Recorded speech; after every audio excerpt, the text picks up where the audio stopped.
How are we doing, guys? We're back again. Our main man Corey's back again. A jubilant Corey Kemp, to be fair, after what was a horrendous game yesterday for Leeds United. But from a West Ham perspective, just interested to get his thoughts on the game himself. I mean, to be fair, we did speak a bit last night on Corey's channel, and Corey wasn't quite didn't have quite as much praise for West Ham as I thought he was. But talk to us about it, mate. What did you feel it was a fair result? I'd say in the end, listen, I mean, it come down to set pieces. I think the game that I was expecting was Leeds to have a lot of the ball and for us to sit behind. And obviously, when we switched to that back four, things changed. And you saw that in the first minute. The fact Cooper was able to come through Allaire and play that ball into Bamford was the two things that I was really concerned about. And you did it. So obviously, after then, I was like, here we go. But listen, I know West Ham created a lot and we settled down after that. But we missed a lot of chances. And I think it's more just from a West Ham perspective. I'm used to seeing West Ham over the past 3 to 4 weeks missing real clear chances. And that's just that's something I get annoyed about. But yeah, I mean, we did all right. We exploited the set pieces. We won the game. And listen, 3 points, we're fifth in the league. Can't moan too much, mate. Yeah, I mean, obviously, it was one of those games where we started really well. The first 5 minutes, of which the ball was only in play for about 2 of them, while the VAR decision was just a bit of a shambles how long the VAR took to actually give the penalty. And then, obviously, the retake, obviously, it didn't really matter in the end. But from our point of view, it's a great start to the game. After that, what really annoys me, mate, watching it from a Leeds perspective, was both fullbacks flying forward. And it's almost like, it felt like we'd never watched West Ham play before, kind of thing. It felt like that to an extent, both fullbacks flying forward. The only way West Ham were getting back into that game was if we gave Benrahma, Bowen, Fornal space. And that was kind of what we did. We know how good you are in transition. We know you're not a team that's going to have loads of the ball. Again, last night proved to be the case. But when you get on the ball, you transition at ridiculous speed, even without Antonio. I think me and Joe were saying that, and Paul Merson actually said, Antonio on that pitch last night, that gets nasty for us, that game. That gets turned into a 4-1, 5-1 potentially. But yeah, I mean, did you feel? I thought Benrahma for me was the best player on the pitch by a country mile. Even on the West Ham side of things, he was at. Watching it from my perspective, I've got to be honest. Watching Benrahma play, the fact it was against us made it difficult to enjoy. But Benrahma being doing that against a different team, I thought we just really enjoyed that performance from him. To be honest, it was a superb display. Yeah, mate, I was massively impressed. Like I think we spoke yesterday, and I said, look, I knew what he had in his locker, ability to beat a man, create, but his general mobility, his ball retention as well. I mean, a couple of times in that Leeds midfield, he sort of shrugged off challenges and beaten 2 men and carried the ball. And we've been desperate for that. And you've just said the transition for West Ham is so crucial because even though, yes, we transitioned very quickly and got that ball into Allaire and tried to feed off to the other midfielders, it didn't work, obviously, most of the time. But Declan Rice and Souček aren't those type of players that were going to play through the lines. And that was my concern, how West Ham, now in a 4-2-3-1, going to play it into those forward 3. We found a system. But yeah, Benrahma was absolutely fantastic, finding pockets of space. I'm really excited to see him play a little bit more. I think, like you've said, Leeds pushing their fullbacks on, like we've obviously spoke about and I've seen in the preview. But I think Fornals, if we'd had a naturally pacier left-sided midfielder, could have got in behind. And I think early doors, Bowen got in behind on that right-hand side. I wanted to see more of that. And I think West Ham could have created even more had we done that. But listen, mate, I can't sit here and moan too much because we got the 2-1. That's all that matters. That's the thing. I mean, I think you've been a bit critical there, to be fair, mate. Because from a West Leeds view, I thought West Ham boys got it pretty much spot on in terms of a tactical point of view. But just before we go on to that, guys, there's 43 if you're watching, only 5 likes. Oh, come on, guys, get some likes in there. Get some likes, subscribe, comments. Get some comments in as well, guys. So I like this one, to be fair. Who I thought was probably our best player. Haller, surely that was a particularly poor game from Haller last night. I mean, surely he's capable of far, far better than that. I mean, I've seen him play a lot better than that in for West Ham this season so far. I mean, he was poor last night, wasn't he? Does that make it even worse from a Leeds perspective that your main target man had a poor game, but we still really struggled? At the end of the day, I think your possession was 36%, but you had 19 shots. That's unbelievable, really. In terms of a game plan point of view, the transition speed to get that many shots off with that little of the ball is that's got to be very encouraging for you, though, hasn't it? Because it's not going to be every game where you come up against a possession-based team like Leeds. Teams like, I don't know, Brighton, Newcastle, where you're going to have a little bit more of the ball. Surely West Ham could destroy those teams, if you think about it from that point of view, or not so No, much. not quite, my man. Not quite, man. Look, I mean, we played, what was it, Fulham, who packed the midfield, a bit like we did against you, and it frustrated us. When we had the ball, we couldn't create, and like we said, the transition really comes from the counter and finding the spaces. And even against United, when they were a bit sort of tetchy with us and sat back and played Pogba and McTominay deep, we couldn't really find that space and get in behind. So it was good to see against Leeds when we were winning the ball higher up the pitch and stifling the likes of Calvin. It's easy for us. We don't need the ball to attack. And it's like I said to you, it's not this lovely possession-based football. It's really functional. But that's why I look at Palace on Wednesday. We've got Benrahma, who's been playing brilliantly, obviously, in the last couple of games as well, to be fair to him. We need a player like that to break Crystal Palace down and who's really good in possession. And I think we found that guy. Yeah, I mean, it was an interesting one. Obviously, we didn't expect that switch to a 4-2-3-1 at all, going into the game, where we said on the pre-match going into it. And I don't know, it's an interesting one with West Ham, really. I think obviously Balbuena and Ogbonna, I thought were outstanding last night. I think obviously Paddy Bamford never really, after obviously winning the penalty, I don't think he ever really got a sniff after that. I mean, that's obviously got to be encouraging. I think obviously the fullbacks, Kufal, I thought pushed forward really well. And I just think Moyes got that game plan spot on from that point of view. What did you make to the Leeds substitutions? Did you feel that really helps West Ham? The fact that we tried to change around, two players at half time, and obviously didn't have that option to really change things up with 20 minutes to go. We only had that one option off the bench. Do you think those substitutions played into West Ham's hands on the day? Obviously Costa came on, Jackelson came on, Alioski came off, Harrison came off. So we completely changed the left-hand side of our team. Yeah. And for me, I think Kufal had as much joy in that second half as he did in the first half, to be honest. I don't think it really made any impact for us in that game. And obviously, Tyler Roberts came on for Patrick Bamford, and that didn't really work out either. Did it feel like that from a West Ham point of view, or did you ever feel like the substitutions sort of pinned you back at all?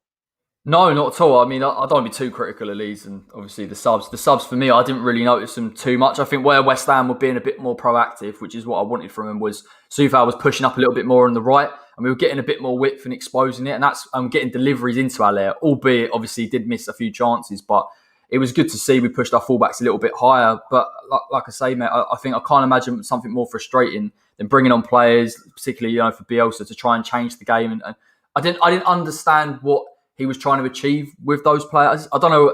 Listen, I don't know enough about Leeds, but just on the face of it, it didn't change the tactics or it didn't change the system. It didn't hurt us. If anything, we were quite comfortable getting down those wings and putting crosses in.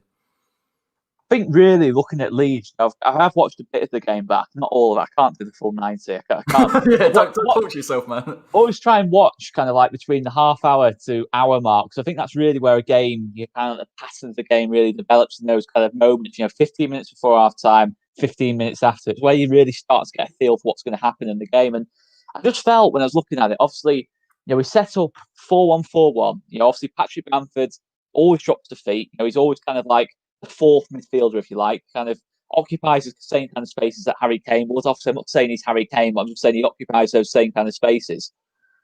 But I didn't feel like anyone ran ahead of him. That kind of didn't really have those movements ahead of him. Obviously, if your wingers, you expect to make kind of the movements inside, and I didn't feel we had any of that last night. I think obviously Jack Harrison does that on a regular basis, but at the minute, it's not really happening for Jack Harrison. He's not really that direct outlet for us that he was at the start of the season. Against Villa, in a lot of games this season, I'm sure you've seen as well and mentioned, to be fair, mate, we've had obviously Harrison making runs in behind.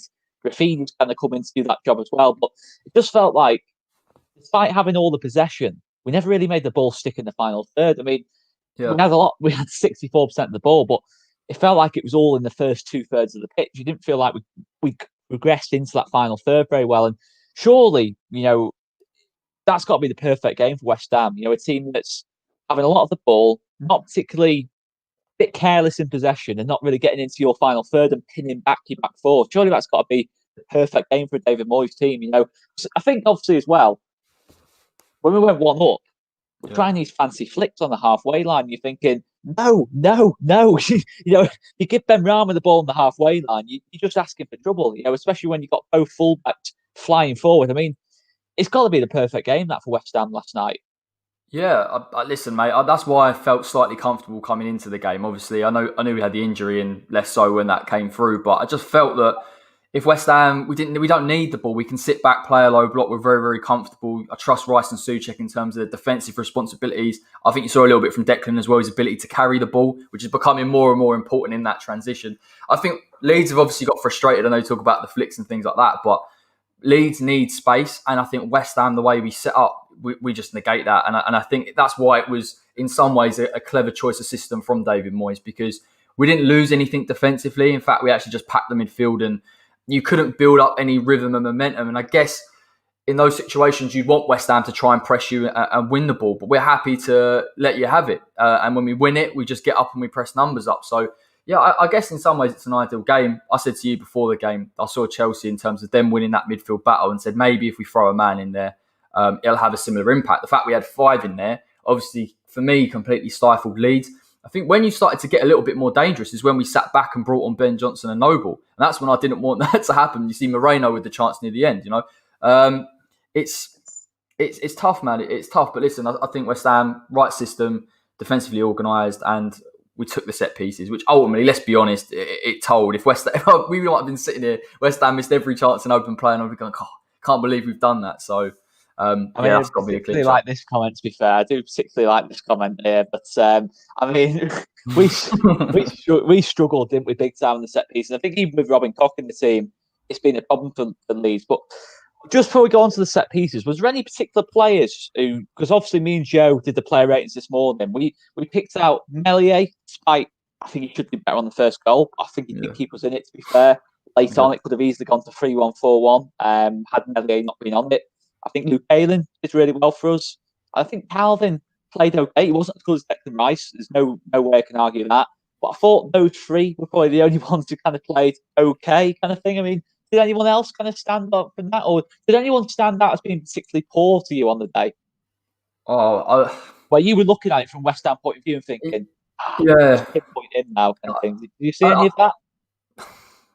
I didn't see a particular weakness, to be honest. I did think it was genuinely quite a boring game. Obviously, we had to give up a lot of the ball. I didn't see anything from a Leeds. I think they were just frustrated and stifled. I think it'd be easy for me to sit here and say Jack Harrison and Rafinha had a poor game, possibly because they weren't getting on the ball enough and stretching us probably like they needed to and trying to get in behind. I think the player, and I know he's missed that chance, Rodrigo. I did think he posed the most threat at times. Like his movement generally in behind. When you were getting balls in, you were trying to play it behind the defence. His movement constantly worried me. And I think maybe going forward, he's someone that it's difficult, isn't it? You've got Bamford there who's got great movement as well. Maybe Bielsa could have stepped up, maybe possibly with Bamford and Rodrigo. And I think the movement of both of them, maybe playing a 10 in there. I know it's difficult because that's not your system, but could have hurt us. And it has hurt us. You saw the United game. So you still, you've still got great forward men, still good forward movement. It was just that midfield battle for me that changed things. Yeah, it is interesting from that point of view. Obviously, the set pieces are the big one as well. I think obviously Creswell's delivery, Bowen's delivery from the kind of the right side as well. Big problem for us. Big problem for us. I mean, did you feel? It felt like on every single set piece last night, West Ham were either going to score or it was going to be a Meslier one save or a massive chance was going to happen. It never felt like we were getting anywhere near them. No chance of heading the ball out of the box. It just didn't feel like that was coming at all last night. It just felt every single delivery, it felt like it was finding the West Ham man. It felt like it was a chance coming from it. Did it feel like that for you as well, mate? 100%. Like I knew that Leeds were weak from set pieces anyway beforehand, but I didn't know it would be. I'm not saying they're actively bad at defending, but I just think when you come up a team that's the routine and the practicing of the set pieces, the late runs from Souček, the almost the run of Ogbonna near the back stick, you see for that Ogbonna goal, the whole of the Leeds defence try and move and win the ball. But because we've got so many runners in that box, and I don't want to make it too simplified and say there's just tall players in there for West Ham. That is obviously a massive part of that, but they're very, very good in the air anyway, defensively, offensively. You've come up against a team ultimately that are one of the best. We win a lot of set pieces, and we're one of the best in the league against one of the worst teams at it. So that is the natural thing. You're going to have to sort it out, mate. I'm not sure how Bielsa does this. I'm not sure whether it's something that's been a real routine problem in the side, but you can't I didn't feel Leeds played that bad, and had you defended appropriately from the set pieces, we wouldn't be sitting here saying it was a West Ham win. We could have been sitting here saying it was a draw, or maybe you hung on to that 1-0. For me, that is the difference going forward for Leeds.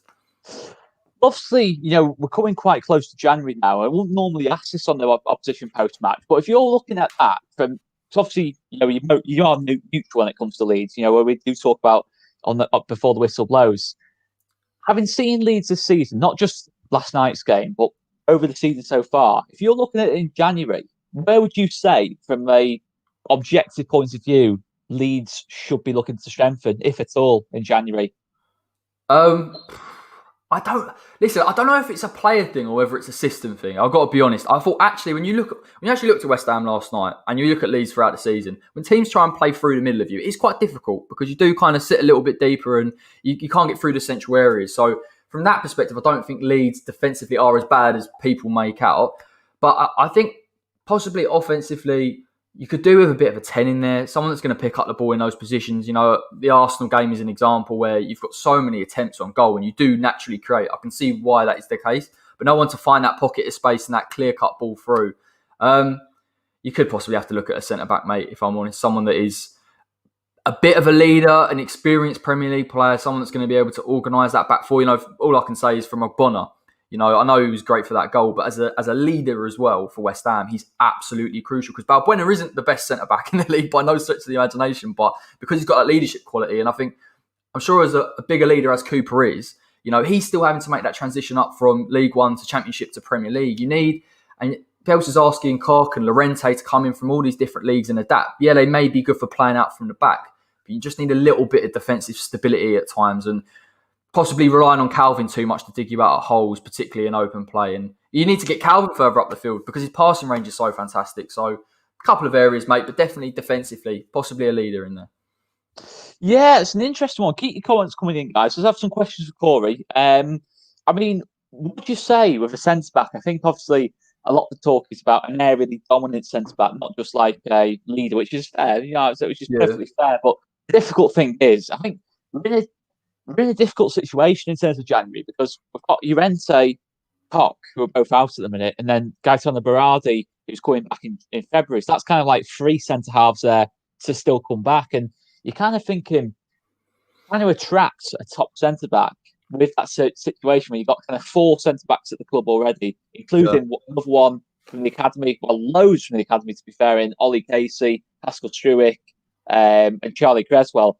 It's going to be difficult for me attracting a centre-back, persuading them to come to the club. I think there's a bit of talk about Axel Tuanzebe from a certain club around the Pennines. I think he's a perfect fit, but the difficulty is convincing them to loan him to us and him to come to the club because it's difficult to guarantee any game time with the options we have. Do you know what I think would be good for you, but it won't be popular at all? Is what I would personally like him at West Ham when he's like Tomori, where he's not getting a game at Chelsea. Yes, he's a bit raw, but his pace is very, very good. And you can't sometimes look at Cooper a little bit and say his pace is the one problem against teams that are mobile in behind that he struggles against. He's tall as well, physically quite good in the air. It wouldn't be a popular decision by any stretch of the imagination. But listen, if he can remedy some of those set-piece defensive issues, then you take that, man. That's a few less goals conceded. It is a shout, mate. Obviously, it's a similar kind of situation to Tuanzebe. Like, he's not quite good enough for a top 6 club, but he's shown in the past that run of games, at Derby, obviously Tuanzebe at Villa, that might be the kind of signing we need to make. But obviously to go back onto West Ham, what's the goal now for West Ham? Obviously with that result tonight, obviously the Manchester Derby finishing 0-0, that's going to work in your favour, hasn't it? All of a sudden, what? Going a bit tongue-in-cheek, but surely top 10 is going to be bare minimum now. When you're looking at how you've started the season, you've played a lot of top teams already. You've already played City, you've already played Liverpool, you've played Tottenham. You've actually got results in a lot of these games. Surely now you must be looking at it and thinking, a bit of January recruitment, this team can push top 7, can it? Yeah, listen, personally, I'm taking it game by game because, listen, I'm a West Ham fan. I know we could be near the relegation zone sometime February, March, but it's going well at the moment. Moyes has got the team playing in the right way. Like you've seen, defensively organised, good going forward as well, creating loads of chances. I actually think if West Ham can get a Josh King in January, like we're rumoured to get in. Add someone a little bit more clinical up there, give We were options up looking front. at Adam Armstrong as well, I believe. Adam Armstrong's on the list as well. Yeah, so I don't know Yeah, too much about him, but certainly, top player. To be fair, mate, he every single time we played him, he caused us problems. At Blackburn. To be fair, someone who I'm surprised he's not made the step up already. But it's your kind of recruitment, though, isn't it? Though in terms of chap, not sounds a bit that sounds a bit patronising the way I said that there, but behave yourself. yeah, we have bought a lot of players from the Yeah, Championship and the lower leagues and that lot, and for some reason, I mean, Owen and Benrahma, you would not have been able to tell that the fairly new Premier League footballers, they look like they've played there for 5 or 6 years. I mean, the understanding they have on the pitch, in terms of movement and that lot. I was saying on the watch along, it's like they played together for 5 years, these two. Benrahma is that guy though, isn't he? Like he's that good a football player technically that he can create chemistry with other players. And obviously we've spoken about this at length. Bowen and Benrahma being some of the highest goal contributors from assists and goals in the Championship at the time. I couldn't believe Benrahma was on that pitch and looked every inch a Premier League football player. And I personally thought it would take time. And Brentford fans were saying, listen, he's different class, trust me. And you see him on that pitch, so confident, picking up spaces as well. We're getting. I mean, I didn't expect him to be as good as he is. Clearly now we've got a real talent there. But it's just the striking, mate. It's just the striking. I just think we need to start taking those chances. Personally, throughout the season, we could get injuries. The Antonio injury has been a massive loss. The injury That's the thing. are argued as well. Without Antonio as well, that's got to be a massive positive too, surely. Yeah, I mean, look, there's no denying it. Look, Antonio was pivotal in a lot of the games, possibly when we had the toughest run of fixtures. Allaire has come in. We haven't been as impressive. We aren't getting as many goals. We aren't as clinical in general since Allaire's come in. I don't want to be too critical of him because West Ham fans get a bit sensitive about Sebastian Allaire. But yeah, look, mate, we just need that. It's just about mould a striker, isn't it? Allaire isn't the type of guy that's going to stretch defence. He's going to try and hold that ball up. He didn't do it well enough last night. We get someone in that can do that. We've got game plans. And I'm more interested to see how we play against Palace and teams like that than against top teams, because then the game plan's obvious. When we play against teams where we've got to take the impetus, I want to see what Moyes can do. I mean, there's a lot of comments regarding January at the minute. I mean, of course, the last 1.5 games, performance-wise, it's been pretty woeful. I can't really say anything other than that. We've not created enough defensively. Set pieces have been question marks. But I mean, obviously, Nigel's making a point here, which I think is fair enough. Whatever it costs, it costs. We can't afford to lose promotion to the Premier League after 16 years. And I think obviously West Ham found that a little bit. I know obviously you've had some seasons where you've been mid-table. You've had other seasons where you've been pushing for Europe under Slaven Bilic. And you've had other seasons where you've been really up against it and, ultimately pulled yourself out of it. But surely that's got to be it for Leeds. I know money doesn't solve everything, but it's not a case of long-term recruitment. It's got to be short-term entirely in January. I mean, West Ham have done a lot of good January business in the past. I think you've been one of the best clubs in terms of January business. How big is that January transfer window, do you think, for Leeds in general, in terms of giving the place a bit of a lift, maybe? I think the fact fans aren't in the ground, it just all feels it feels like the bubbles burst a little bit, in terms of the Premier League honeymoon's kind of over after, which is after a third of the season's gone. But surely January's going to be big now for Leeds. How much would you say, money-wise, if you put a money figure on it, Leeds should be looking to spend in January?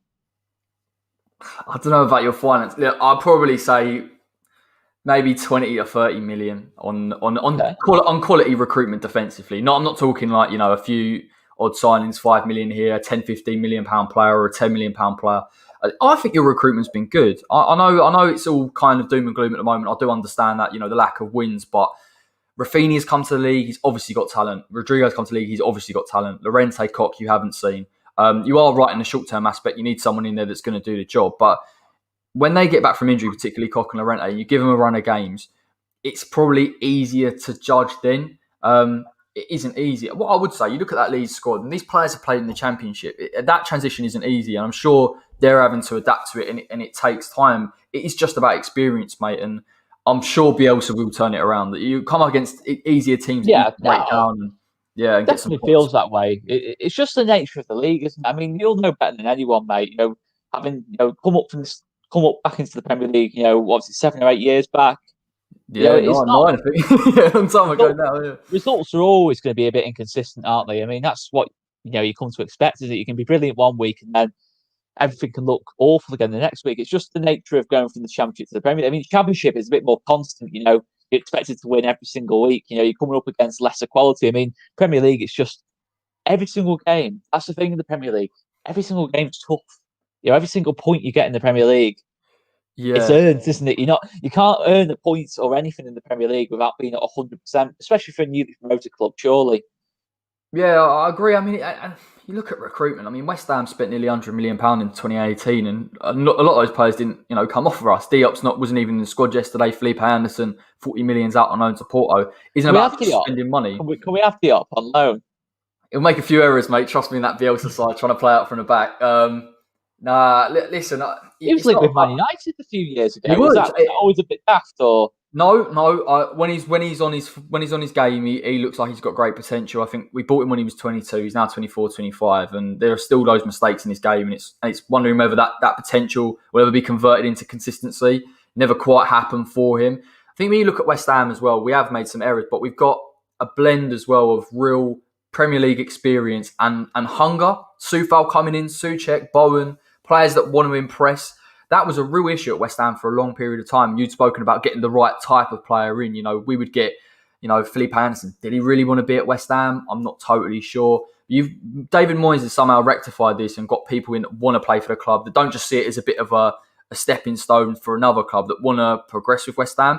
If I'm a Leeds United fan, I'm looking at it thinking, possibly looking at the Championship, there are some great players kicking around there. Bring someone up there that's hungry to make an impression. And even that little bit of enthusiasm or passion can change things. It did us for Bowen and Souček. That changed our season last season. Yeah, I mean, there's an interesting comment here from Mark R, actually. Obviously, it's a big talking point for Leeds United fans. It's something we mentioned on before, the whistleblowers before as well, and on a lot of videos. It's about Pablo Hernandez. Obviously, Pablo Hernandez has been out injured. He's had I wouldn't even call it a falling out with Bielsa, because we don't even know what happened behind the scenes on that one. We just know that Bielsa subs Pablo Hernandez off against Leicester. Bit of an angry reaction off Pablo.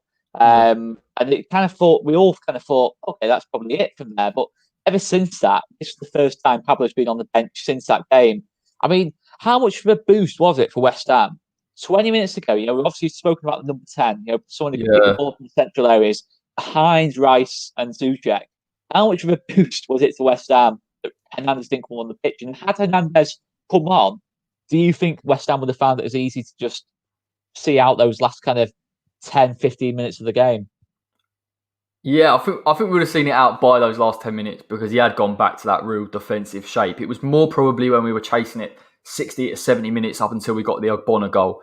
I would have been sitting there saying, can we bring someone that's going to keep the ball, that's find the space behind Rice and Souček? As good as Rice and Souček can be, they have to do a lot of midfield work. So there is always that space behind if they've got to try and transition. And he seems like that type of player. I've said this with the way I look at Leeds. If they have that player that can keep the ball, plays a little bit behind opposition midfields and just in front of defences, you can find Bamford, because Bamford's movement and Rodrigo's movement is genuinely pretty good. Even the likes of Harrison and Rafinha, if they're making the runs in behind. But you need a player other than Click that's going to get in those positions, because I think Click benefits a little bit more from picking up the ball and trying to pop it off, not really a 10. Maybe that's an area you need to look at in January, and certainly try and bring someone in that can just thread that. Because you aren't going to, if you can't play through the midfield, you need someone you can maybe get that switch hit pass into him, and then you can make something from that. It's not always going to be as easy as playing out from the back and through an opposition team and getting the goal. Yeah, no, it's very fair points, mate. Very fair points. Well, we'll leave it there, mate. We'll leave it there. We'll be obviously you'll be back with us on Before the Whistle Blows next Friday. Obviously we've got a midweek games coming up. Who's West Ham's game midweek? Palace. Got Crystal Palace. Interesting one. What are you thinking going into that one then? I don't know why I'm so negative. I'm feeling like a bit of a draw. I'd like West Ham to obviously win. It's a game that we should be winning if where we're at and the performance levels we're showing. But you take a draw, we'll probably be better off against Chelsea than we will against Palace. But I reckon Chelsea's our toughest game, mate, easily this season so far. I mean, Leeds have got Newcastle on Wednesday. Obviously, we're not going to be able to. I don't think we're going to be able to do it before the whistle blows before the midweek games. I might be wrong on that. We might just be able to fit one in, but I doubt it. But on the basis we don't, what would your prediction be in Leeds Newcastle? Obviously, Newcastle have won today. What would you be thinking? Obviously, Leeds Newcastle at Ellen Road Wednesday night. What would you go with? I I'll go with 2-0, mate. Like I do. I think you'll You beat think we'll keep a Newcastle. clean sheet on this against like their set piece threat?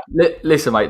They've got Joe Linton up front. I don't really back them Mate, in we that. could break so many goal We scoring could. books. We But are look, that team.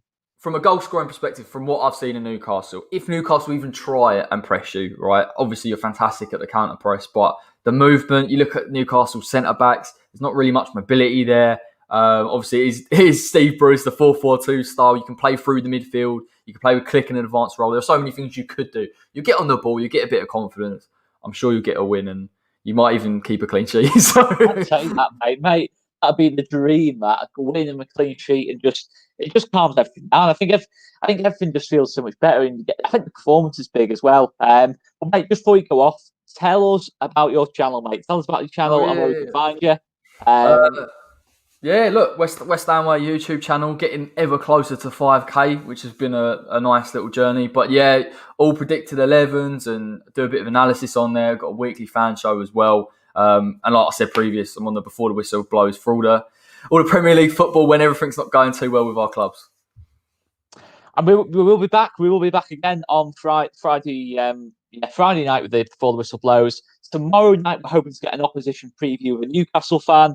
Monday, of course, Monday Night Football. Tuesday, me and Joe will be reacting to Bielsa's press conference and obviously a bit of last-minute build-up to the game. Wednesday, as usual, post-match content. And obviously Thursday, we are into the big game. The big game when hopefully we'll be going into it off the back of a win against Newcastle. But we'll leave it there anyway, mate. Corey, absolute superstar. Taking time out your Saturday night to come on to all these TV to brag about the win. No worries, man. Gonna watch AJ now. Cheers. We'll see you later anyway. We'll see you later, guys. Now we do the awkward bit where the broadcast takes about 20 minutes to end. So